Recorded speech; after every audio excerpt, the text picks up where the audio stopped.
The Lord be with you. A reading from the Holy Gospel according to Mark.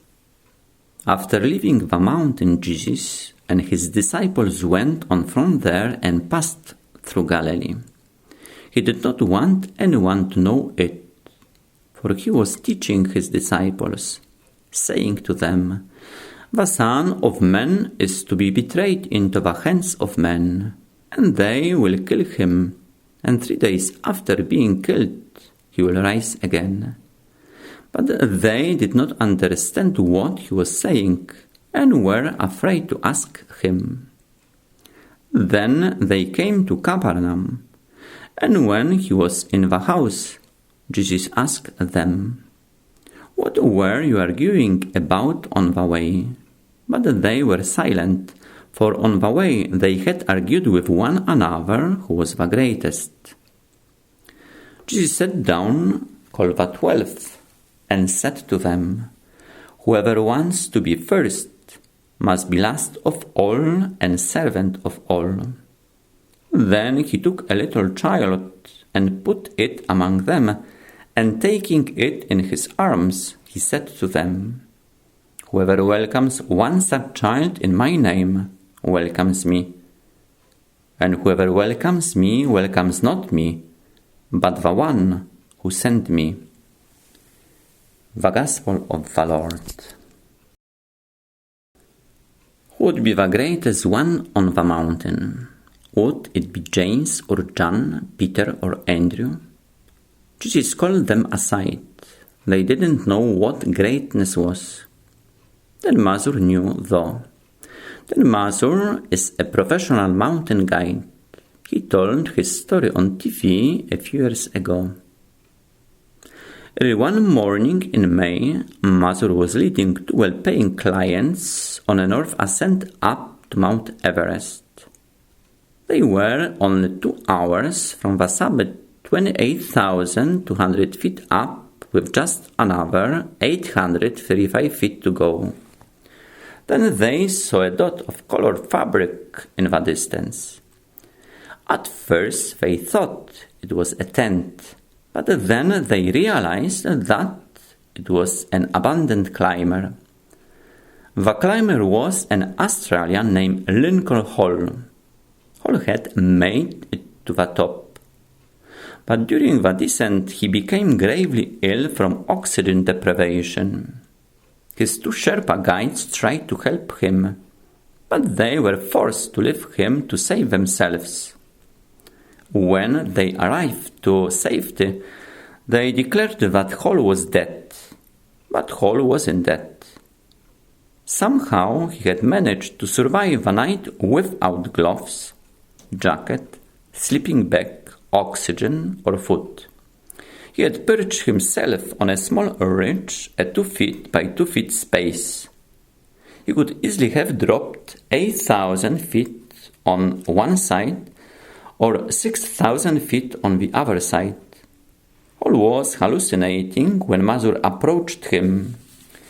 Mazur's team spent the next 4 hours pulling Hall away from the slopes, giving him bottled oxygen, food and liquids. While they were working hard to save him, two Polish climbers passed them on the way to the summit. Mazur asked them to help. They just said that they didn't speak English. Dozens of people walked right past him, unwilling to risk their own ascent. Mazur radioed the base camp for help. Some of the Sherpas there finally made it to them. They helped save Hall, but by that time Mazur and his clients were too exhausted to attempt the peak themselves. Their supplies were depleted. They couldn't wait for another day. They had to return without completing the climb. Mazur without completing his commission. But Mazur said that he had no regrets. You can always go back to the summit, but you only have one life to live. If I had left that man to die, that would have been on my mind for the rest of my life. Why could I live like that? My brothers and sisters, who was the greatest on the mountain? Was it the Polish who made it to the top? Or was it then Mazur and his team who spent a great deal of money, time and energy, and who found a summit 835 feet below the pinnacle of Everest? Their money, time and effort was not wasted. They had conquered Everest without reaching the top of the peak. Then Mazur knew what greatness was. He and his team put aside their own dreams of conquering Everest for the sake of a fellow climber. Who would be the greatest among the disciples? Who would make it to the top? Would it be James, John, Peter, or Andrew? They did not know what greatness was. They would learn though. Jesus would show them greatness from a cross. My brothers and sisters, Jesus calls us to be his disciples, his true followers. He calls us to set aside our own desires for the sake of others. He calls us to seek the greatness of humble generosity, to rank first among our families, friends, and communities by taking on the spirit and role of being their servant. If anyone wishes to be first, he shall be last of all and the servant of all. The jealousy and selfish ambition that attacks the just man in the book of wisdom in our first reading this Sunday, and that James berates in the second reading, are the sad marks of identification of the godless, people who have rejected God and his Son. The sign of the Christian is sin in setting another's needs over his or her wants. We are all called to do this continually. Every day, every moment of the day, you and I are called to consider others over ourselves. The needs of the children, the sick, the poor, and the elderly call us away from ourselves and call us into Jesus. Every day we have to resist the temptation to selfishness, the temptation to put ourselves before others.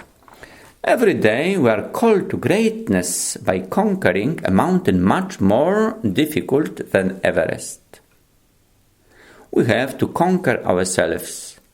Every day we are called to be the presence of Jesus for others. An infant Christ, and the mother with the NBA gets up to nurse him and change him. Her education was worth it. Someday she may go back to work, but she'll learn greatness through sacrifice.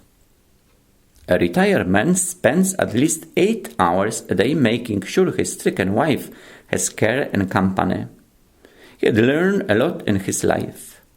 Now he is a teacher. He is teaching the rest of us what greatness is. My brothers and sisters, the goal of our lives is union with God. The strength to achieve this union comes from Jesus Christ on the cross. He made himself weak so we could be strong. We pray today for this strength, the strength to reach out to others in charity, the strength to ascend the mountain of God. May God bless you.